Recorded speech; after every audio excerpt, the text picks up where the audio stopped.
Welcome to the True Colours podcast, where we share our views on life, relationships, and culture, exploring big questions and providing simple answers to them, with your hosts, Jay Claire and Sally Olver. Welcome to True Colours. Good evening, Jason. Hello, Salsa. How are you? Well, really tired. I'm here because you convinced me. I almost pulled the plug today.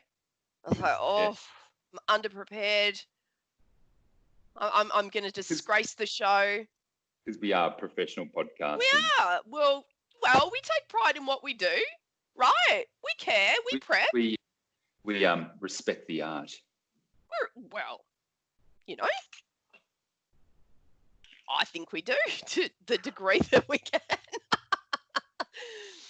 Hey, right. Listen, for a purely opinion-based show, I think we still do our share of prepping and educating ourselves on things that we speak about. Would you say reading material? Depending on the topic. Like sometimes we just go flat out opinion. Yeah. But then we also have times where, something might be on our heart and we want to, riff. but riff in a well-informed way.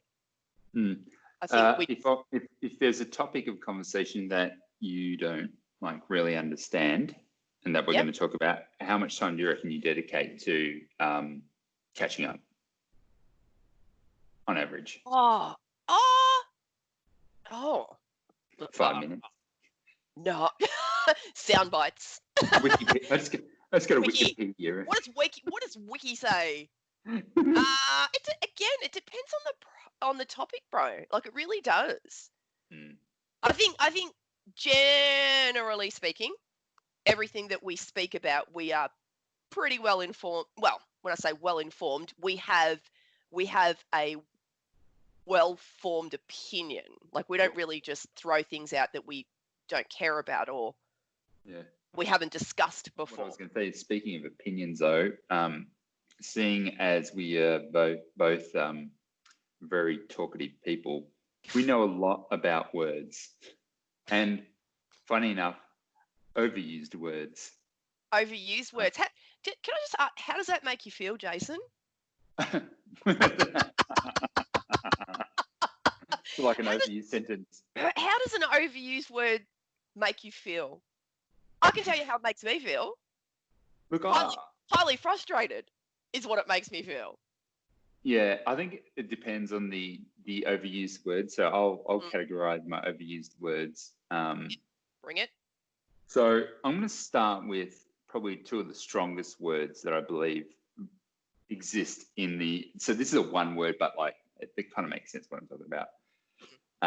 So it's probably the two most powerful words in the English language, and those are love and hate.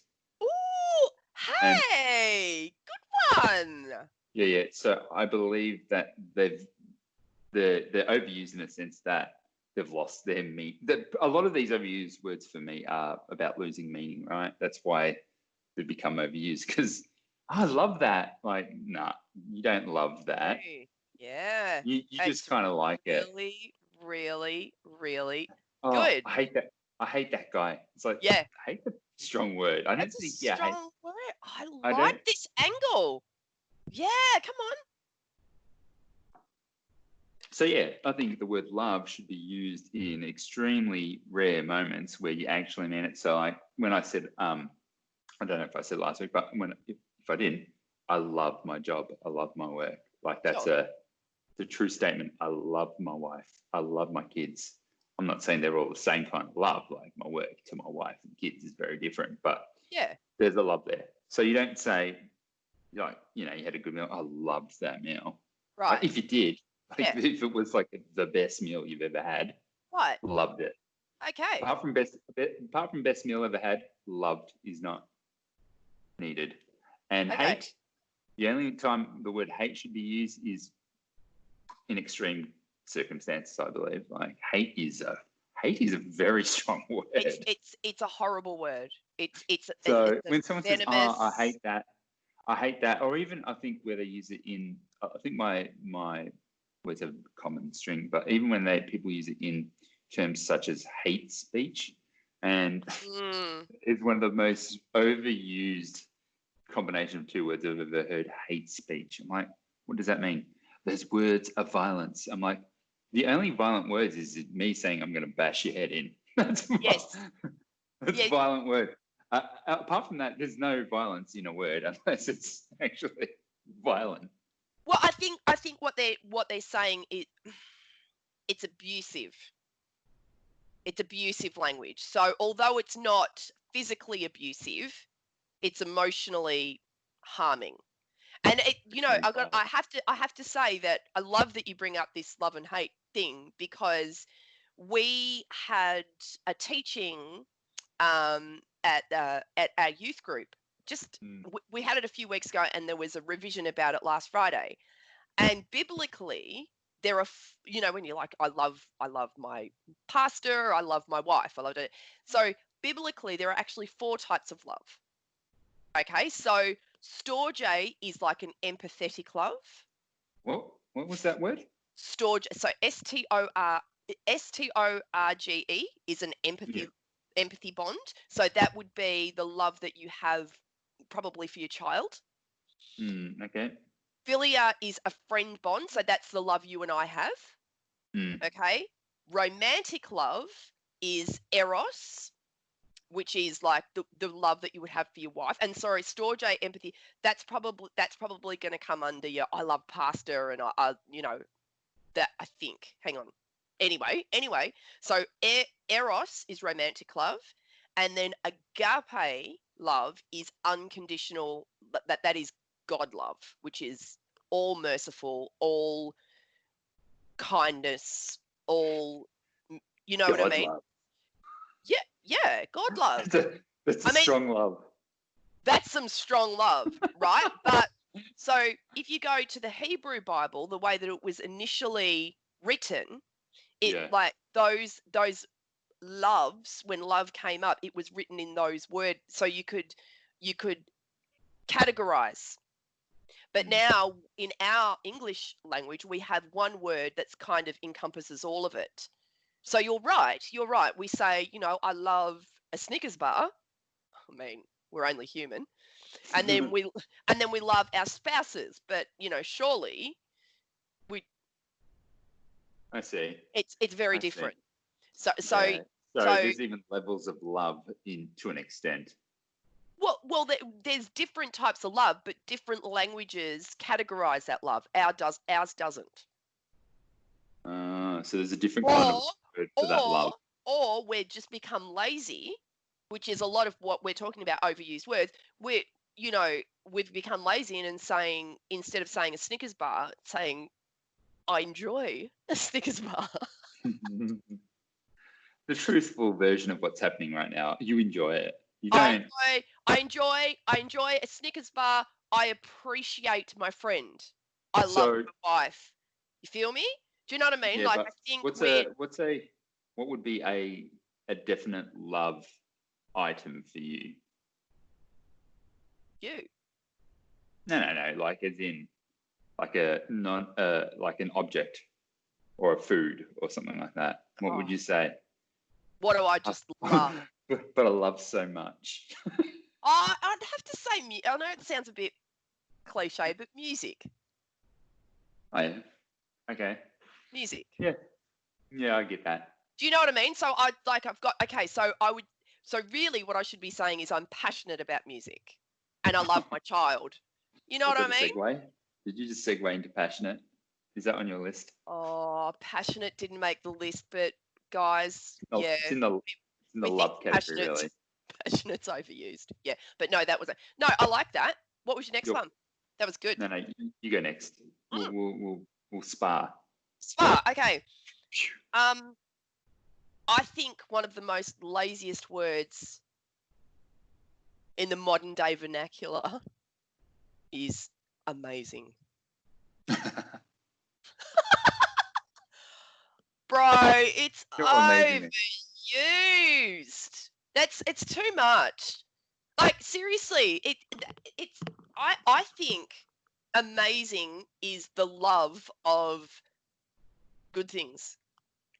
Yeah, well, if you just go straight to the It's point, too much. It's too much. amazing defined causing great surprise or wonder, Right. and like finished up with astonishing. Right. Okay. So again, to use a biblical angle in Yeah. in our we would believe that God is amazing. Now, so if Oh, you're yeah, thinking that makes God is amazing, Snickers bar not so amazing, That's like me, right? like Michael Jordan, Yeah. amazing. Exact. Like okay, Michael Jordan, and you know what happens? Yeah. It's you kind of when you like we watched The Last Dance, right? And I was speaking about The Last Dance with a mate the other day, and it's like I don't have a word for him now because you're not going to call him amazing because now it's like Better amazing than amazing. it's been so diluted, right? Yeah. That you're like I don't want to call Michael Jordan amazing. Like I feel guilty. Yeah, no, it's like Like people what word do I use now? you're comparing your chai latte to Michael Jordan. Like it's not the same thing. Come on now, this is what I'm talking about. We need different words. People, come on, don't get lazy with our language. Amazing. All right. And you know what? No, Like if you we go should past we should all give my you the opportunity to also add. Sorry, what's top of mind is your substitute words. So instead of using amazing, right. here are some words you can use. Oh, there are plenty. There are plenty. And again, okay, so what we're saying is that people use the word amazing for everything, right? So when you're saying, all right, Sel, throw out some substitute words, okay, cool. So if I say my coffee is amazing, so I'm going to use a different substitute word for that compared to if I'm describing my child. Yeah, You know what I mean? but what So I'm saying, so amazing. I'd say, you know what? I'd say this coffee's really satisfying. It's really yeah. satisfying. My child is a blessing. Right? Do you know Yeah, do you understand what I'm too many saying? people think their kids are amazing, yet Oh, they yeah, are. They are amazing. you know, when your kid does something, you're Oh, like, kids oh, are amazing. that's really cool. It's Yeah. not amazing though. It's not amazing. The interesting part, I think, is that like a word like amazing, even its synonyms are like amazing words. So you wouldn't swap for extraordinary because extraordinary is extraordinary. Exactly. Like there you go. Like so even the word extraordinary. Yeah. Okay, so we would call Michael Jordan extraordinary. The whole point is he's extraordinary, right? Okay? So we're not going to then call the Snickers bar extraordinary. It's pretty Yeah. good, but it's not I- Michael Jordan. I think that I'm has to be the base, the barometer. Michael Jordan, Snickers bar.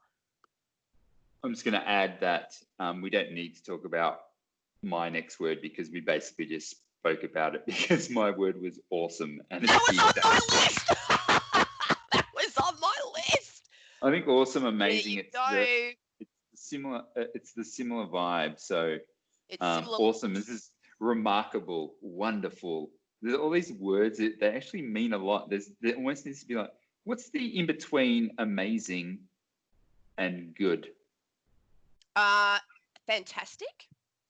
You reckon fantastic? That's not a. Oh, what about great? Yeah, great's the middle. Great's the middle, the center point. Good, great. Great. No, if it's good, it's like satisfactory. If it's great, it was like, well, that was pretty good. And if it's like amazing. Great. Let me put some perspective on this then. Michael Jordan, back to my MJ. Okay, so he gets extraordinary. No. But what do they refer to him as, the basketball? as a basketballer, The GOAT, which is the greatest of all time. great. No, okay. Good. Because this is a great little rabbit hole we're wiggling down. Again, they've diluted the word great. Let's go back to the Bible again. And greatness is supposed to be like huge, majestic. Yeah.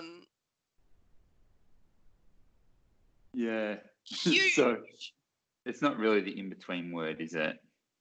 Great. Or maybe it's been softened so hard that great. It's diluted. Mm.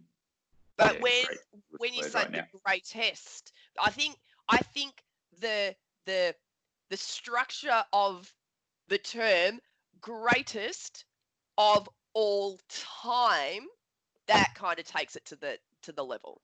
Is that like when you were the maddest? Or the baddest. That's bad, but that is the baddest.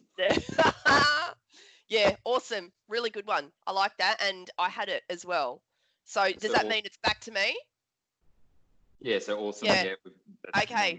All right. This word, I want to slap people. I'm just going to put it out there right now. When I hear this word, unless it's used in the context that it's supposed to be used. Yeah. Authentic. I think our friendship's authentic. Is it a good? Yeah, but we don't. But do we? Yeah, 100%. But we don't use it.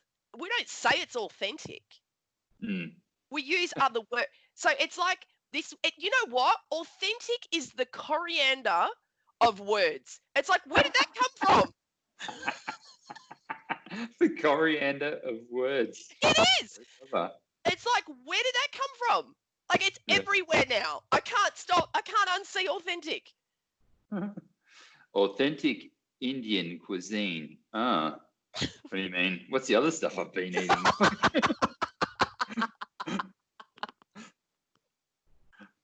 Yeah, no, I'm over it. I'm really, really over it because there are other words like true and pure and clean, honest, honest, sure, true, straight. I don't say, Jason, be authentic with me. I don't go, okay, dude, what's going on? Just be authentic. I like, just be straight. I don't even have to say that to you. But do you know what I mean? Like, it's just weird. It's overused, and they've ruined it. They've ruined it for me. It's actually a really good word. Like, the more we talk, the more words I'm just like thinking. I'm like humble. Like, we've already spoken about that. I don't think humble's overused. I think how it's used. How it's used, yeah, okay. Because I don't think anyone can ever use the word humble referring to themselves. That negates the humble. Right? That completely neutralizes the humble. If you go, you know what, Jason? It's like a circular reference in the brain. It's like, what? I'm really okay. You can. I think it's okay to say you've been humbled. Like, that was a really humbling experience. I think that's fine, because that is saying I appreciate that I thought I was here, but that experience sort of brought me down a notch or two, so that was humbling. But if you just if you're just claiming the humble, no, don't do that. It changes it into what, a adjective to a verb, yeah? Because because you're being humbled. It's like a humbling experience. Like it's part of I think that's okay. Yeah. To say, you know what, that was I feel really humbled by that. I think that's okay. But to declare your humbleness, no. Your humility, yeah. Yeah, I don't. No, I'm not. No. Like, imagine reading that on a resume, and you're like, 5 top skills: humble, authentic, awesome. Amazing. Great. Great. Okay. So next word. Yes. So Okay. that's it. That's it for me because I had awesome as well. So your turn. So this is the last word, and Yep. this is probably the best that we've left it to last. But Yeah. the most overused, I actually think the most overused word today, because of the strength of the word and what it means, is racist. Oh, okay.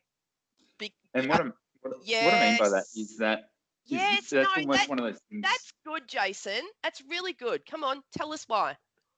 Well, we're talking about words that have been devalued in their meaning, and I think racist has been upgraded.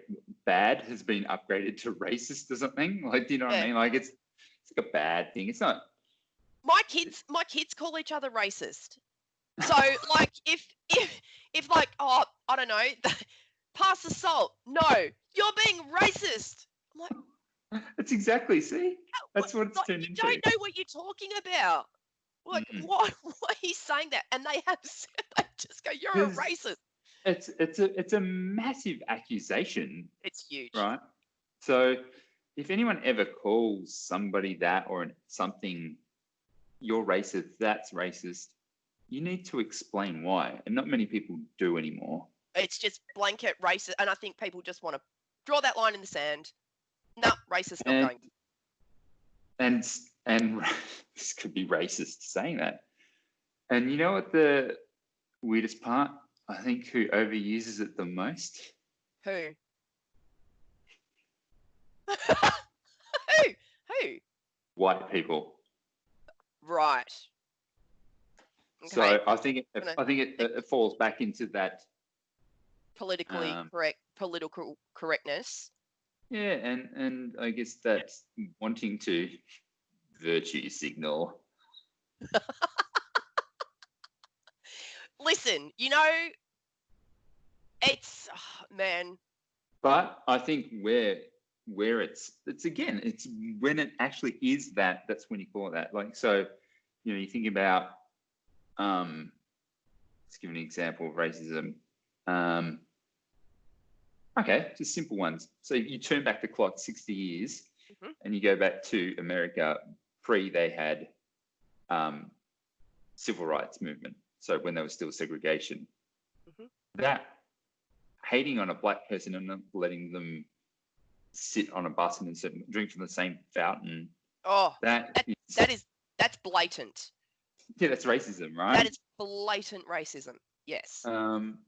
Saying saying something like what I don't think is right, which is happening now, is if you don't agree with a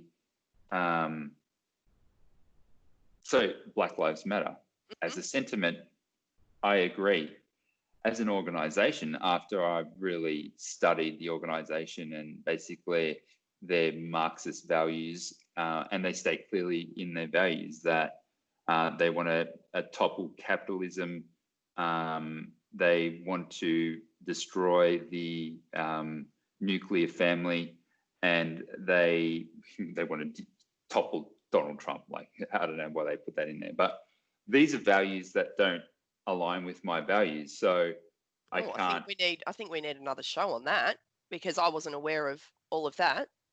But anyway, yeah. I'm sorry to cut you off, but that's something we should explore. Yeah. So sorry, you were saying. So me saying that, I agree with the sentiment of Black Lives Matter, but I think Black Lives Matter, the organization, is terrible. People will call me racist for saying that. Okay. But I don't. It's not what you think. I don't agree with the values of this organization. It's a values-based thing. It's got nothing to do with race. Right. Okay.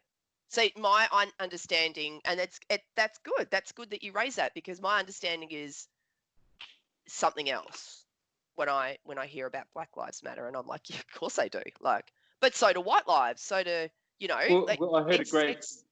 Speaking of one of our next topic, actually, books and learning.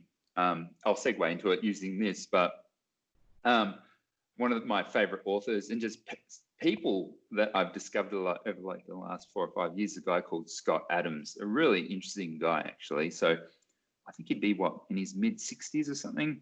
I've read about 3 of his books actually. Was it that orange one, How to Fail at Everything and Still Win or something? Like, he writes really interesting topics. And recently he was one of the first guys to come out and say that Donald Trump would win the election in 2015 or 16 or whenever it was. And he wasn't saying that he was supporting. This is when the craziness started, right? Of what I think is the world today, like people just reacting to stuff, right? And he came out, he wasn't supporting him, but he was saying, I just can tell by looking at this guy, he seems like he knows what's going on. He's dominating everyone else. And he just gets that vibe, and he thinks he's a master persuader is basically the term that he said. And just because he said that, the amount of hate the guy got was just mind-boggling, right? And all he was doing was stating his opinion. So that's an example, back to that racism thing, and that's an example of it, like where people start accusing people of things that isn't even a thing. They're just putting a couple of things together. And the reason why I tell you that story as a segue, as a racism weird way of talking, is that he's actually like probably my favorite writer at the moment, Scott Adams. So we're going to talk about books that we're reading and learning about. Yeah. Yep. That we're reading and we're learning about. That's something we wanted to chat about on this show. And I watched 2 really disturbing shows on Netflix on the weekend that really kind of stirred me up a bit. And so the first one, I forget the title. I forget the title of the first one, but the second one was called Boy Erased, and it's starring Russell Crowe and Nicole Kidman, and it was written and directed by Joel Edgerton. Brilliant movie, really good. I highly recommend it. It's called Boy Erased, and it's on Netflix. And both the movies that I watched were about conversion therapy. Right? Yeah. And it hurt my heart a lot. Like I really, wrestled with that, and I was just like, God, like, I know what the Bible says about homosexuality and whatever, but I just don't see the God that I know. I can't see the God that I know treating and abusing and torturing people like that for being gay. I cannot reconcile that. I'm like, would you give me something, show me something, like, because I've talked to my pastors about this. Technically, openly, philosophically, he should be the most empathetic, because we are all his creation, and that would then be his error.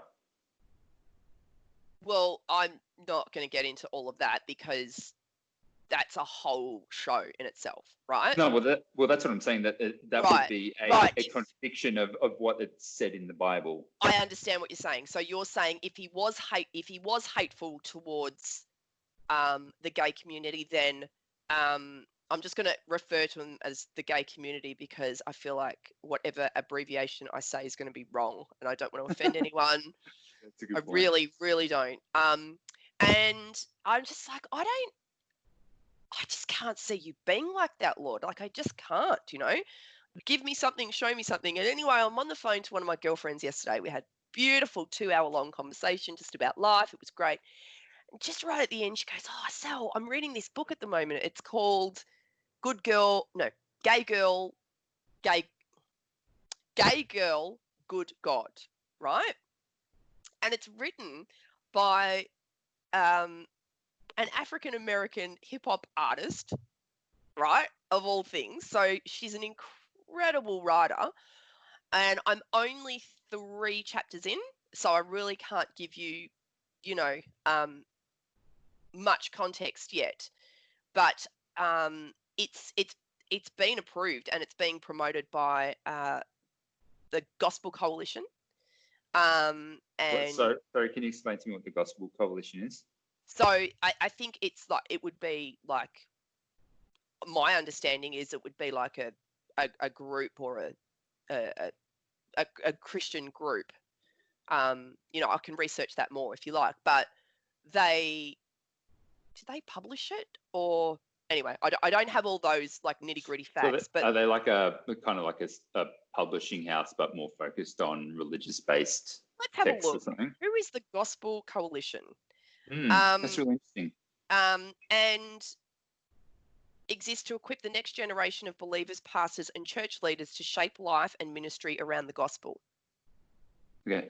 So it's a Okay. Christian based. Yeah. Yep. Yeah. And what I think she's talking about is, you know, what she wants Christians to know, coming from her perspective. And like I said, I'm only 3 chapters in, so I really can't comment much more. Oh, I look forward to the updates.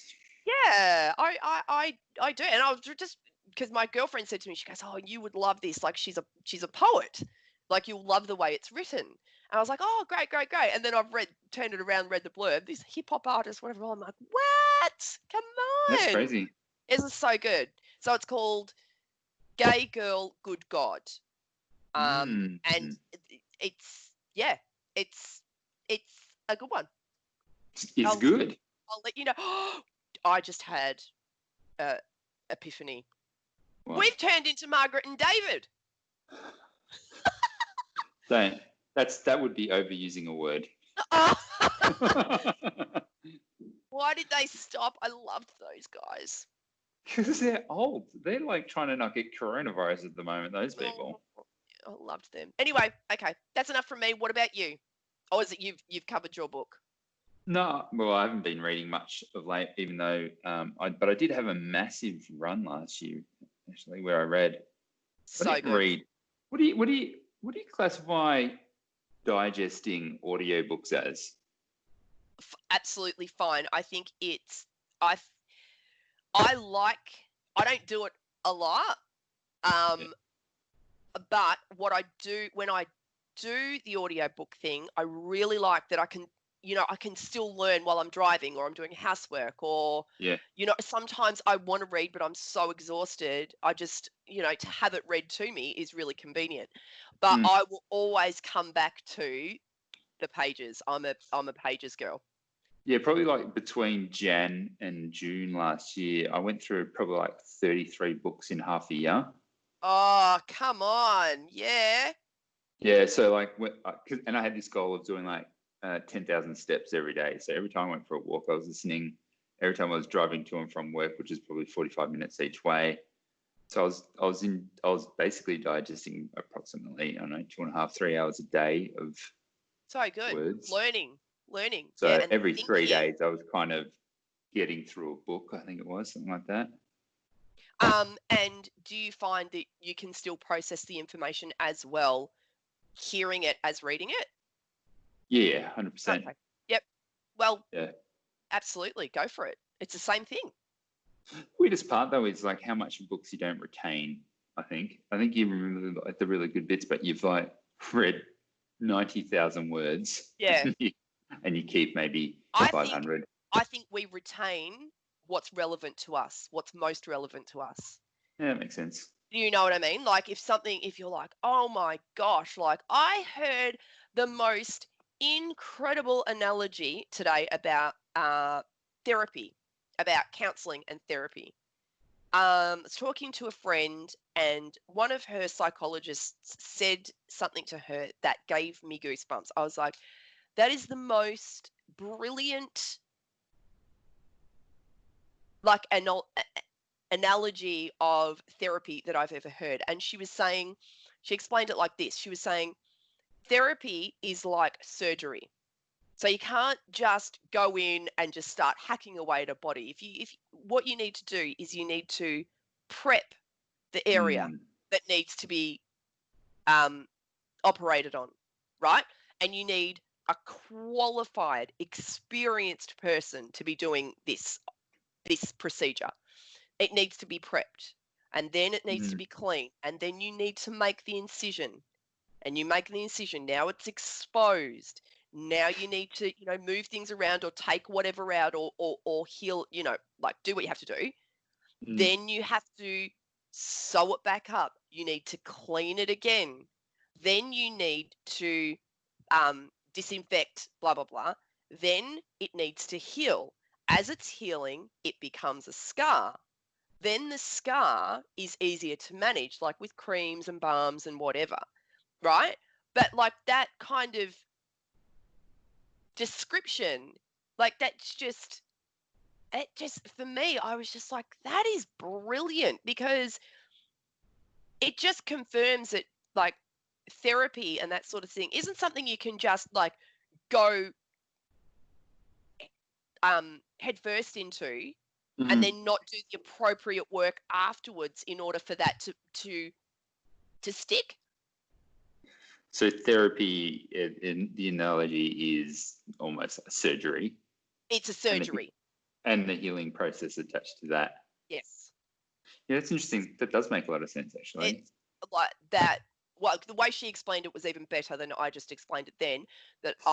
It's something I've always subconsciously known. Like, I know that if I have a therapy session, I will sort of try to make the next day as free as possible, because you don't know how your body and your mind's going to respond to things that are brought up.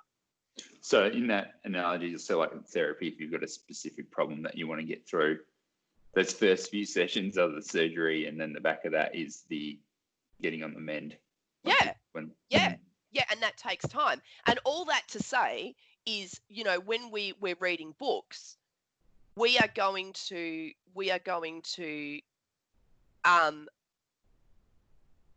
gravitate to the parts that resonate with us. And the stuff that falls away, I think the brain knows that has not no purpose, but it's secondary. I really need to grasp this, because what she said about this, this surgery thing, like for me, I was like, that is, you know what I mean? Because it's relevant to me. And you take notes. Did you really? No, like with books and stuff, I always take notes and highlight and yeah. I do. Oh, yeah? Come on. No, I don't do that. I just like consume. Like, yeah, but your memory is way better than mine. We established that 20 years ago at university. You can just retain stuff. Like stuff that I don't need to remember most of the time. Like I was like, I worked the other day. Information. Like, oh, how long does it take to form a habit? And someone's like 21 days. I'm like, no, it's not. It's a myth. I'm like, it actually takes about 87 days actually. Yes. No. Yeah, 21 days to do the habit, and then like there's more to like consolidate. It's like the surgery. Oh. Yay. Woo! We went deep today. All right, let's watch some stuff together. Lighten this up a little bit. Whew. This is Tony Abbott eating an onion. Tony Abbott has talked about why he bit into a raw onion last week. Vision of the Prime Minister eating the vegetable, complete with skin, has been shown in Australia and abroad. Speaking to radio station 2SM this morning, Mr Abbott offered this explanation. I thought it was very important that I should show my support for the great products that the Tasmanian agricultural industry produces, and I enjoy onions. I normally have them cooked on the barbecue, but I enjoy onions. The industry group Onions Australia is trying to cash in on the publicity. The industry group Onions Australia. Now that's so there you go. That was our Prime Minister of how long ago? 5 years ago. Eating an onion. That's how cool Australians are. Oh my gosh. He's a Hungarian chess player. Is he a Hungarian chess player? Anyway, let's just watch the thing. I'll find out who Charles Doser is later. Okay. So, can you see the screen? I can see the screen. All right, so it's Charles Doser, a succulent Chinese meal.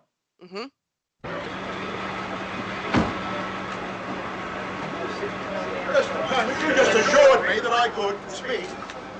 Sit down inside the car. Not assuring anything. Stay under arrest. Look, I'm under what? Come on. Gentlemen, this is Democracy Manifest. Have a look at the headlock here. See that chap over there? Get your hand off my penis! This is the bloke who got me on the penis before. Get some cups. Why did you do this to me? Up in the car. Get some cups. Well, what is the charge? Eating a meal? A succulent Chinese meal? Oh, that's a nice headlock, sir. Oh, Right there. yes. I see that you know your judo well. Good one. And you, sir, are you waiting to receive my limp penis? Now, get your hands off me. Well, we've only got one. Hands off and farewell. So I guess get him in there. Shut down and farewell. Charles One cup, Dosa look. Charles. Charles in eating, charge. eating a succulent Chinese meal. There should be no charge for that. No, none at all. No. So that's the two stupid videos we decided to watch. I'm glad we did. Tony Abbott eating an onion and Chinese Exactly. succulent meal. Chinese meal, yeah. You know, So hang on, what was the real reason he was being arrested? I have no idea. It must have been something pretty intense. I mean, There was a lot around him, wasn't there? there was a few. Big fella eating his succulent Chinese meal. Yep. Yeah, that is indeed. So, is there anything else you want to chat about today? Oh, I thought we were just gonna close off with one or two unpopular opinions and Oh, yeah, the old unpopular opinion. round it out. Yeah. Did you watch Kanye West's new film clip? I did. Is it good? Oh, it's really good. Really? I enjoy it. Very on point. Yeah, I only watched like the first 30 seconds, but I was like, oh, I see what he's doing. You know how I feel. You know how I feel about Kanye. Oh, I love Kanye. I've always loved Kanye. His music's amazing. It's amazing, Jason. all right. Unpopular opinion. Custard Yeah. is glorified child's vomit. Next. False. I like custard. Custard's good. Come I'm down on. with I'm down with the custard. I like custard. So like something about the texture, I think, that makes me go, ugh. Jamie Oliver is the most irritating man on earth. No, he's not irritating. It's just how wet his mouth is. I just don't like it. He has a wet mouth. Yeah, he's very lispy and mouthy. Ugh. Oh, And he's around food. So imagine eating his food. It's got so much of his spit in there. I'd just ignore it and just eat anyway. I Next. wouldn't say he's irritating. No way. I wouldn't give him irritating. No, that's far too much of an overuse.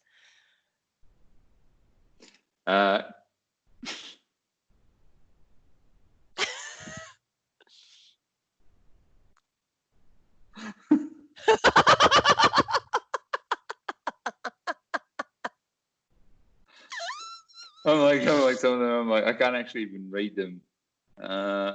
Friends of the program is shite. What? Who's writing these? No, we That's why need. they're unpopular. See, that's why you're disagreeing. Oh, sorry, I missed that. Yes, yes, I agree that would be an unpopular opinion because that would not be my opinion. Yes, so agree. It's like a double negative. This is a good one, actually. Right. Gordon Ramsay. Mm. You know who Gordon Ramsay is, yeah? Mm. Okay. Is pretty damn hot.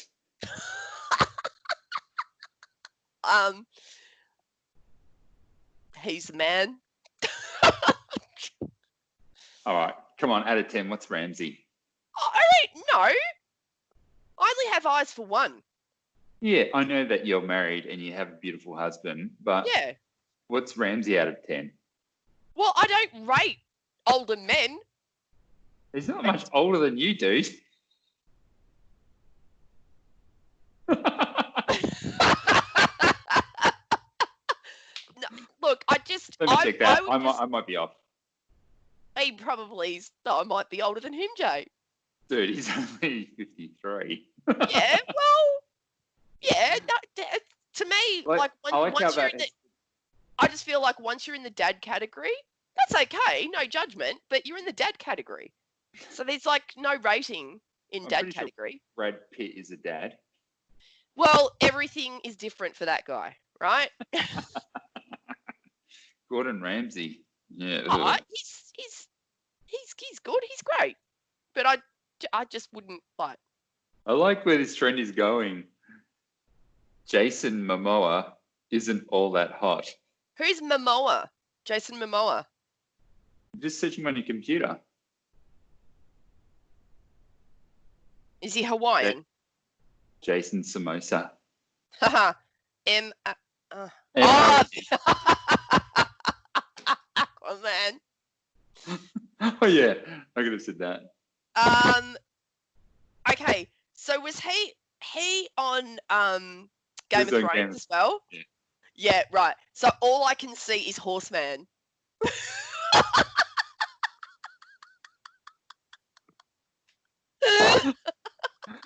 Wait for the next one. This is very, very good. What is the point of Ed Sheeran? Oh, come on. Ed's fantastic.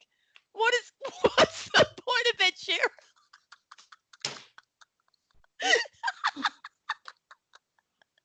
What's the point of Ed Sheeran? So I then agree. I agree it's an unpopular opinion. There's plenty of point to Ed Sheeran. His last album, man, was amazing with all those collaborations. Dude can sing, but he's like one of those. He's the example of. He's the modern day Elton John, really, isn't he? No, he's not. Why? Just because he's British, he doesn't just automatically. Because he's got lots of talent, but that he makes songs for the radio. Yeah. So what's wrong with that? What's wrong with radio songs? Yeah. They're not just automatically bad because they're on the radio. Film clips aren't as positive, that's for sure. Well, I feel like he was, one of the pioneers. Oh, well, maybe George Michael was actually, but one of the first. Well, now it's a lot more common, but I think in this, so George Michael was in a different era, but in this era, I think Ed Sheeran was one of the first in mainstream video clips to not be in the video himself. Is that like a thing? Is that a thing? Like he doesn't go in his film clips? Really? He's got a good manager. Next. I'm probably like honestly, I'm probably just jealous of the guy. He's amazing. Because he has that. I've got no. You're so bald, man. Now I've got no hair. Yeah, he's got no hair. Beautiful orange. Yeah. Hair. Orange hair. I think orange. Yeah, go. Orange-haired people kind of freak me out. Yeah, they have always freaked you out a little bit. Yeah, I don't know. Yeah, am I racist? Does that make me racist? No, just. Well, hairist. Yeah, I think that's what it is. But I've come to enjoy the redheads. I've never really understood the hate towards the red hair because I think it's actually really quite stunning. one of my good mates. Oh, there's some ladies who've got that red hair, and it's just like wow. It just does. But dudes, Beautiful. how many dudes? One of my good mates now. He's a full red, but he's full shaved like me too. So I don't see it. So I'm glad I met him when he was bald. Yeah. What about Eric Stoltz? He's a good bloke. When he looked like Jesus in Pulp Fiction. Jesus in a robe. Oh my gosh, he was so funny in Pulp Fiction. So funny in Pulp Fiction. Drug So dealer. funny. But like in some kind of wonderful, he was good. Hey, we're gonna have to wrap it up. But do you watch the show Sinner? No. Is it good? Yeah, I totally think you should watch it. It's it's pretty dark. I don't like dark. Okay, the darkest I go is the reason why I Ozark. was telling you that is our blockbuster Vacuum is the main actor. You don't remember? What was our blockbuster Vacuum? Remember, it was a Pullman, the brand of it, so we called it Bill.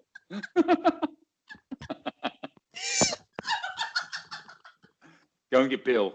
It's time to get Bill.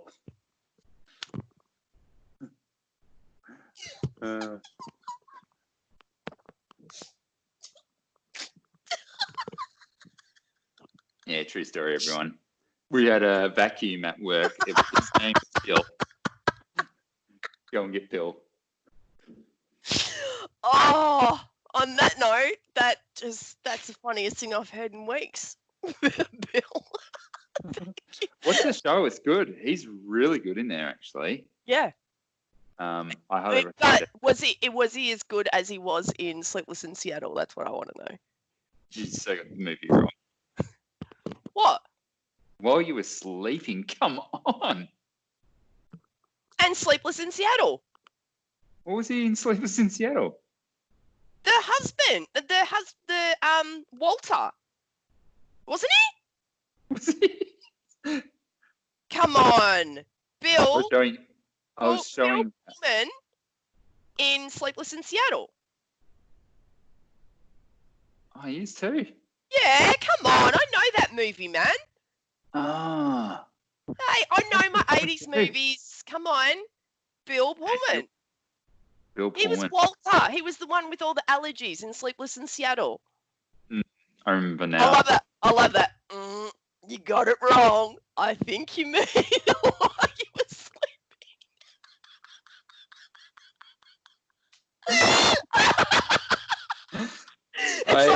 It's like we're having this rom-com beef. It's like, nah, man. No, you're Sally, romantic comedies. Sally, yes. Sally, I apologize for accusing you of getting it.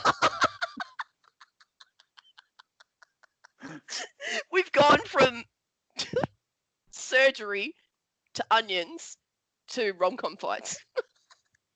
Bill I Pullman. love this show. Final note, did you see my photo with Hugh? Is that Madam? Yeah. I'm like, you look like a wax statue yourself. Yeah, You'd be like this. Oh, I remember going to that and going, some of these are really bad. Oh, yeah. I was like, that does not look like Michael Jordan. I've never been because I think I'd find it a little bit freaky. I don't know if I'd be okay with it. When I saw Bob Marley, I was like, it's Bob Marley. It's Yeah. the real wax statue of Bob Marley. It's the real one. Can I have an autograph? It's pretty amazing though, that stuff. Do you think about the person who got into that in the first place? It's like, Yes. you know what I want to do, Mum? I want to make people out of wax. And then one day I want to get famous, so famous that people put these stupid, ridiculous things in a room and I'll pay to go see the fake version of a celebrity. Yeah. when you rationalize it, it's pretty dumb. Oh, we need a show on why do people pay money to see wax? You know what my favorite one was? Dalai Lama. Oh, really? Oh, fuck it. It really looks like him. Really? I felt like it was like, it was just someone like posing. I was like, I'm going to poke him in the eye. I've seen that dude real life. No. I've been like 4 meters away, 5 meters away from him. Have you ever seen Annie's selfie with Snoop Dogg? I think I have. You guys met him, right? No, we kind of didn't get smashed by his bodyguards. That's what happened. Oh my As God. they were clearing way, and he's like, gets in front. These dudes, man, like Snoop Dogg's a big guy, right? He's like 6'8" or something. I remember you telling me, yeah. But like, he had these guys who were just as tall as him, but 2 times the width of me. And I was like, they were just like full sumoing chicks out of the way. It was so funny. They're like, poof, poof. They go like, ah. And Snoop's just like, Oh, I love him so much. just walking. Have you seen Menu Log? The ads. Yeah. Has he got ads for Menu Log? Oh, Jason. It made me so happy. So happy. Snoop always makes me happy. I like how these old dudes now are just cashing in. Good on you. Yeah, well. It's like, when Robert De Niro started making comedies. It's like, you're past it now. No, he's not. He made Get Shorty, and I was like, yes, sweet, that's good. Yeah. And then Meet the Parents, but apart from those two, Meet the Parent. Come on. everything else is trash. Like what? Would you like me to go through the list today? We'll do that next week. Okay. Robert De Niro's end of career was trash. Oh, wow. That is strong. No, it started so well. So Like, he so started well. as a awesome actor. He is an awesome actor. To has been. Isn't it something grandpa or something? Something about a grandpa? I don't know. Oh, okay. All right. We'll figure it out. So, right. okay, we did it. Well done. Great job to Sally and pushing through after a long day. Long, hard working. She works hard for money. So hard for money. That's all I got. I'll probably get the rest of the song. I love that. All right. Lovely to see you, and I'll get you. them outside. All right. Have a great Hey, week. No, may yours be amazing. Hey, may yours be authentic. I will be authentic. And great. Peace in the Middle East. And everywhere else. Basically America.